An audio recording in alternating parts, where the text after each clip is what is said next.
ನಮ್ಮ ಜೀವನದಲ್ಲಿ ಅತ್ಯಂತ ಕ್ರೂರವಾದ ಸಂಗತಿ ಅಂದರೆ ಅದು ನಿಮ್ಮ ದೇಹದ ಮೇಲೆ ನಿಮಗೆ ಹಕ್ಕೇ ಇಲ್ಲ ಅನ್ನುವ ಸ್ಥಿತಿ. ಇದು ಯಾವ ಸಿನಿಮಾ ಕಥೆ ಅಲ್ಲ, ಇದು ನಮ್ಮ ಭಾರತದ ನಿಜವಾದ ಇತಿಹಾಸ. ಕೇವಲ 200 ವರ್ಷಗಳ ಹಿಂದೆ ದಕ್ಷಿಣ ಭಾರತದ ಒಂದು ರಾಜ್ಯದಲ್ಲಿ ಒಂದು ಕಾನೂನು ಇತ್ತು. ಆ ಕಾನೂನು ಏನಂದರೆ, ಕೆಳಜಾತಿಯ ಮಹಿಳೆ ಎದೆ ಭಾಗವನ್ನು ಮುಚ್ಚಿಕೊಳ್ಳಬೇಕಾದ್ರೆ ತೆರಿಗೆಯನ್ನು ಕಟ್ಟಬೇಕು. ಹೌದು, ತೆರಿಗೆ ಕಟ್ಟದಿದ್ದರೆ ಏನಾಗುತ್ತಿತ್ತು ಅಂದರೆ ಸಾರ್ವಜನಿಕವಾಗಿ ಆ ಮಹಿಳೆಗೆ ಅವಮಾನವನ್ನು ಮಾಡಲಾಗುತ್ತಿತ್ತು. ಇದನ್ನು ಕೇಳಿ ನಿಮಗೆ ಏನನ್ನಿಸುತ್ತಿದೆ? ಕೋಪ ಬರುತ್ತಿದೆಯಾ? ಆ ಕಾಲದ ಮಹಿಳೆಯರಿಗೆ ಎಷ್ಟು ಕಷ್ಟ ಆಗಿರಬಹುದು ಯೋಚಿಸಿ. ಈ ಕ್ರೂರ ವ್ಯವಸ್ಥೆಯ ವಿರುದ್ಧ ಒಬ್ಬ ಮಹಿಳೆ ತಲೆ ಎತ್ತಿ ನಿಂತಳು. ಅವಳ ಹೆಸರು ನಂಗೇಲಿ. ಅವಳ ಕಥೆಯನ್ನೇ ನಾನು ಈ ವಿಡಿಯೋದಲ್ಲಿ ಹೇಳೋಕೆ ಹೋಗ್ತಿದ್ದೀನಿ. ನಂಗೇಲಿ ಯಾರು ಮತ್ತು ಆ ತೆರಿಗೆ ಹೇಗಿತ್ತು, ಆ ದಿನ ಏನಾಯಿತು, ಹಾಗೆ ಆ ಘಟನೆಯ ನಂತರ ಏನು ಬದಲಾಯಿತು ಅನ್ನೋದನ್ನು ಈ ವಿಡಿಯೋದಲ್ಲಿ ನೋಡೋಣ. ಮೊದಲು ನಾನು ನಿಮ್ಮನ್ನು 200 ವರ್ಷ ಹಿಂದೆ ಕರೆದುಕೊಂಡು ಹೋಗ್ತೀನಿ. ಇವತ್ತು ಕೇರಳ ಅಂದರೆ ನಿಮಗೆ ಏನು ನೆನಪಾಗುತ್ತದೆ? ಹಸಿರು ತೆಂಗಿನ ತೋಟ, ಸುಂದರ ಕಡಲ ತೀರ, ದೇಶದಲ್ಲೇ ಅತ್ಯಂತ ಎಜುಕೇಟೆಡ್ ಜನ. ಆದರೆ ಈ ಅದೇ ನೆಲ 200 ವರ್ಷ ಹಿಂದೆ ಹೇಗಿತ್ತು ಅಂದರೆ ಅದನ್ನು ಕೇಳಿದರೆ ನಿಮಗೆ ನಂಬಲಿಕ್ಕೆ ಆಗೋದಿಲ್ಲ. ಆಗ ಈ ಜಾಗದ ಹೆಸರು ತ್ರಾವನ್ಕೋರ್. ಹೊರಗಡೆ ನೋಡಲು ಸುಂದರ, ಆದರೆ ಒಳಗಡೆ ಜಾತಿ ಅಂದರೆ ಅಲ್ಲಿ ಕೇವಲ ಒಂದು ಹೆಸರು ಅಲ್ಲ. ನೀವು ಯಾವ ರಸ್ತೆಯಲ್ಲಿ ನಡೆಯಬಹುದು ಅಂತ ಜಾತಿ ತೀರ್ಮಾನ ಮಾಡುತ್ತಿತ್ತು. ನೀವು ಯಾವ ದೇವಸ್ಥಾನದ ಒಳಗೆ ಕಾಲಿಡಬಹುದು ಅಂತ ಜಾತಿ ತೀರ್ಮಾನ ಮಾಡುತ್ತಿತ್ತು. ಹಾಗೆ ನೀವು ಯಾವ ಬಟ್ಟೆಯನ್ನು ಧರಿಸಬಹುದು ಅಂತ ಕೂಡ ಜಾತಿನೇ ತೀರ್ಮಾನ ಮಾಡುತ್ತಿತ್ತು. ಬ್ರಾಹ್ಮಣ ಮತ್ತು ನಾಯರ್ ಮಹಿಳೆಯರಿಗೆ ಮೇಲ್ಭಾಗ ಅಂದರೆ ಎದೆಯ ಭಾಗವನ್ನು ಮುಚ್ಚಿಕೊಳ್ಳುವ ಹಕ್ಕು ಇತ್ತು. ಆದರೆ ಏಳವ, ಪುಳಯ, ಚಾನಾರ್ ಸಮುದಾಯದ ಮಹಿಳೆಯರಿಗೆ ಆ ಹಕ್ಕು ಇರಲಿಲ್ಲ. ಈಗ ನೀವು ಕೇಳಬಹುದು, ಜನ ಯಾಕೆ ಇದನ್ನು ಒಪ್ಪಿಕೊಂಡರು? ಯಾಕೆ ಮೊದಲೇ ಅವರು ಇದರ ಬಗ್ಗೆ ಪ್ರಶ್ನೆಯನ್ನು ಎತ್ತಲಿಲ್ಲ ಎಂದು. ಸ್ನೇಹಿತರೆ, ಒಂದು ಕ್ಷಣ ಯೋಚಿಸಿ. ತಲೆಮಾರಿನಿಂದ ತಲೆಮಾರಿಗೆ ಬಂದ ಬಡತನ, ಮಾತನಾಡಿದರೆ ಹಿಂಸೆ, ಹಾಗೆ ಅನ್ಯಾಯದ ವಿರುದ್ಧ ಧ್ವನಿ ಎತ್ತಿದರೆ ಸಾವು. ಸ್ನೇಹಿತರೆ, ಅನ್ಯಾಯ ಬಹಳ ಕಾಲ ನಡೆದರೆ ಏನಾಗುತ್ತದೆ ಅಂದರೆ ಜನ ಅದನ್ನು ಅನ್ಯಾಯ ಅಂತಲೇ ಗುರುತಿಸುವುದನ್ನು ನಿಲ್ಲಿಸಿಬಿಡುತ್ತಾರೆ. ಇದನ್ನು ಕೇಳಿ ನಿಮಗೆ ದುಃಖ ಆಗ್ತಿರ್ಬೋದು. ಆದರೆ ಒಂದು ಮುಖ್ಯ ವಿಷಯ ಇಲ್ಲಿ ಹೇಳಬೇಕು. ಈ ಮುಲಕರಂ ತೆರಿಗೆ ಬಗ್ಗೆ ಇಂದಿನ ಇತಿಹಾಸಕಾರರಲ್ಲಿ ಒಂದು ಚರ್ಚೆ ಇದೆ. ಕೆಲವರು ಇದನ್ನು ನೇರ ತೆರಿಗೆ ಅಂತ ಹೇಳ್ತಾರೆ, ಕೆಲವರು ಇದನ್ನು ಸಾಮಾಜಿಕ ದಮನದ ಸಂಕೇತ ಅಂತ ಹೇಳ್ತಾರೆ. ನಂಗೇಲಿ ಕಥೆ ಐತಿಹಾಸಿಕ ದಾಖಲೆಗಳಲ್ಲಿ ಸಂಪೂರ್ಣ ಪ್ರಮಾಣೀಕೃತ ಆಗಿಲ್ಲ. ಆದರೆ ಕೇರಳದ ಜಾನಪದ ಕಥೆಗಳಲ್ಲಿ ಅವಳ ಕಥೆ ಇಂದಿಗೂ ಜೀವಂತವಾಗಿದೆ. ಸ್ನೇಹಿತರೆ, ಮುಲಕರಂ ಅಂದರೆ ಅಕ್ಷರಶಃ ಸ್ತನ ತೆರಿಗೆ. ಕೆಳಜಾತಿಯ ಮಹಿಳೆ ಮೇಲ್ಭಾಗ ಮುಚ್ಚಿಕೊಂಡರೆ ಅಂದರೆ ತನ್ನ ಎದೆಯ ಭಾಗವನ್ನು ಮುಚ್ಚಿಕೊಂಡರೆ ಅದಕ್ಕೆ ಟ್ಯಾಕ್ಸ್ ಕಟ್ಟಬೇಕು. ಟ್ಯಾಕ್ಸ್ ಕಟ್ಟದಿದ್ದರೆ ಅವರಿಗೆ ಅವಮಾನವನ್ನು ಮಾಡಲಾಗುತ್ತಿತ್ತು. ಇದನ್ನು ಜಾರಿ ಮಾಡಲು ಒಬ್ಬ ಅಧಿಕಾರಿ ಇರ್ತಿದ್ದ. ಅವನ ಹೆಸರು ಪೃಥ್ವಿಕಾರ. ಅವನು ಮನೆ ಮನೆಗೆ ಬಂದು ಟ್ಯಾಕ್ಸ್ ವಸೂಲಿ ಮಾಡುತ್ತಿದ್ದ, ಅಂದರೆ ತೆರಿಗೆ ವಸೂಲಿ ಮಾಡ್ತಿದ್ದ. ಇದನ್ನು ಕೇಳಿ ನಮ್ಮ ತಲೆಯಲ್ಲಿ ಒಂದು ಪ್ರಶ್ನೆ ಬರುತ್ತೆ. ಅದೇನೆಂದರೆ, ಇದು ಕೇವಲ ಹಣ ವಸೂಲಾತಿ ಮಾತ್ರ ಅಲ್ಲ, ಇದು ಒಂದು ಸಂದೇಶ. ನೀನು ಕೆಳಜಾತಿಯವನು, ನಿನ್ನ ದೇಹದ ಮೇಲೆ ನಿನಗೆ ಹಕ್ಕಿಲ್ಲ ಎಂಬುದು.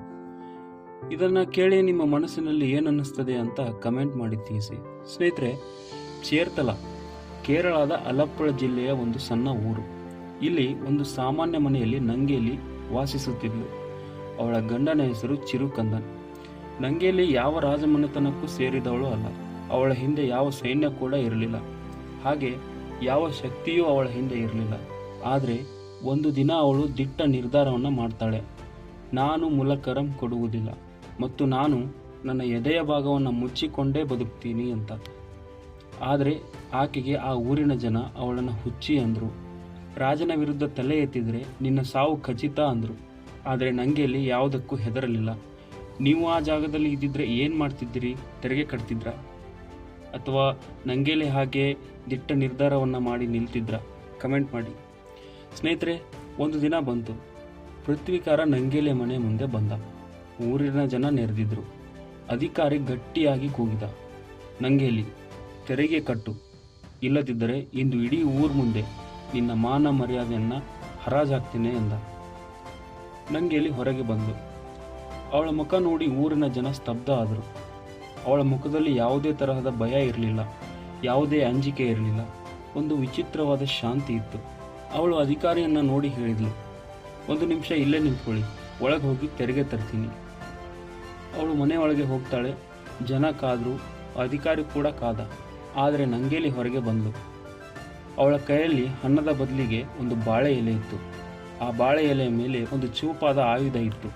ನಂಗೇಲಿ ನಿಧಾನವಾಗಿ ಬಾಳೆ ಎಲೆಯನ್ನು ನೆಲದ ಮೇಲೆ ಇಡ್ತಾಳೆ. ಅದನ್ನು ನೋಡಿ ಊರಿನ ಜನಕ್ಕೆ ಏನೂ ಅರ್ಥ ಆಗ್ತಿರಲಿಲ್ಲ.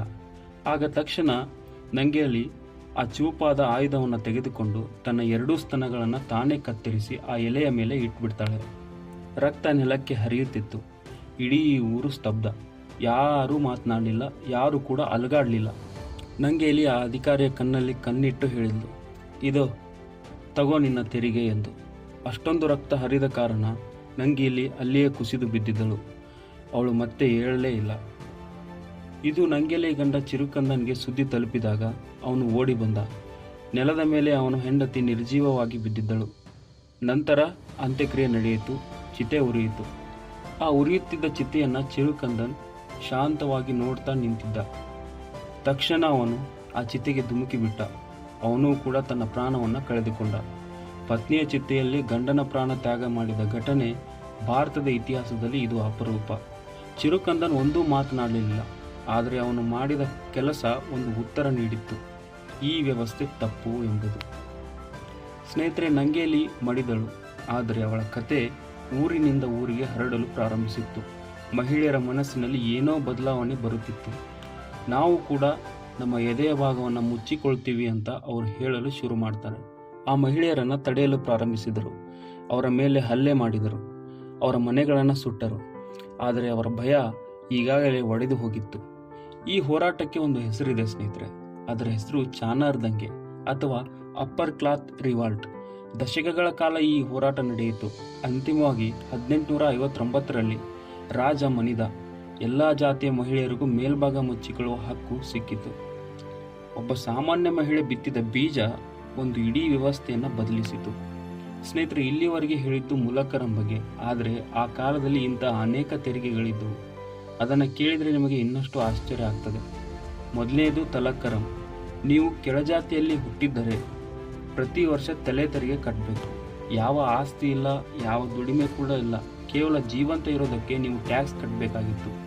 ಎರಡನೇದು ಮೀಶಕ್ಕರಂ. ಕೆಳಜಾತಿಯ ಗಂಡಸು ಮೀಸೆ ಇಟ್ಕೊಳ್ಬೇಕಾದ್ರೆ ತೆರಿಗೆಯನ್ನು ಕಟ್ಟಬೇಕಾಗಿತ್ತು. ನಿಮ್ಮ ಮುಖದ ಮೇಲಿನ ರೋಮಕ್ಕೂ ನೀವು ತೆರಿಗೆ ಕಟ್ಟಬೇಕು. ಮೂರನೇದು ಮಲಕ್ಕರಂ. ಮೀನು ಹಿಡಿಯಲು ಬಲೆ ಬಳಸ್ತೀರಾ, ಆ ಬಲೆಗೂ ತೆರಿಗೆ. ದುಡಿಮೆ ನಿಮ್ಮದು, ಅಪಾಯ ನಿಮ್ಮದು, ರಿಸ್ಕ್ ನಿಮ್ಮದು. ಆದರೆ ಹಣ ರಾಜನ ಖಜಾನೆಗೆ. ಸ್ನೇಹಿತರೆ, ಇದನ್ನು ಕೇಳಿ ನಿಮಗೆ ಏನು ಅನ್ನಿಸ್ತಿದೆ ಅಂತ ಕಮೆಂಟ್ ಬಾಕ್ಸಲ್ಲಿ ತಿಳಿಸಿ. ನಂಗೇಲಿಗೆ ಯಾವ ದೊಡ್ಡ ಸ್ಮಾರಕ ಕಟ್ಟಲಿಲ್ಲ. ಶಾಲೆಯ ಪಠ್ಯ ಪುಸ್ತಕದಲ್ಲಿ ಅವಳ ಹೆಸರು ಕೂಡ ಕಾಣಸಿಗೋದಿಲ್ಲ. ಆದರೆ ಚೇರ್ತಲಾದ ಜನ ಅವಳನ್ನು ಮರೆತಿಲ್ಲ. ಅವಳು ವಾಸಿಸಿದ್ದ ಆ ಜಾಗವನ್ನು ಇಂದಿಗೂ ಮುಲಚಿ ಪರಂಬು ಎಂದು ಕರೆಯುತ್ತಾರೆ. ಅಂದರೆ ಸ್ತನ ಕತ್ತರಿಸಿದ ಮಹಿಳೆಯ ನೆಲ. ಇವತ್ತು ಒಬ್ಬ ಮಹಿಳೆ ತನ್ನ ಇಚ್ಛೆಯ ಬಟ್ಟೆಯನ್ನು ಧರಿಸ್ತಾಳೆ ಅಂದರೆ ಅದರ ಹಿಂದೆ ನಂಗೇಲಿ ಹರಿಸಿದ ರಕ್ತ ಇದೆ. ಇದನ್ನು ನಾವು ನೆನಪಿನಲ್ಲಿ ಇಟ್ಕೊಳ್ಬೇಕು. ಸ್ನೇಹಿತರೆ, ಇದಿಷ್ಟು ನಂಗೇಲಿಯ ಕತೆ. ಈ ವಿಡಿಯೋ ನಿಮಗೆ ಇಷ್ಟ ಆಗಿದ್ದರೆ ಒಬ್ಬರಿಗಾದರೂ ಇದನ್ನು ಶೇರ್ ಮಾಡಿ.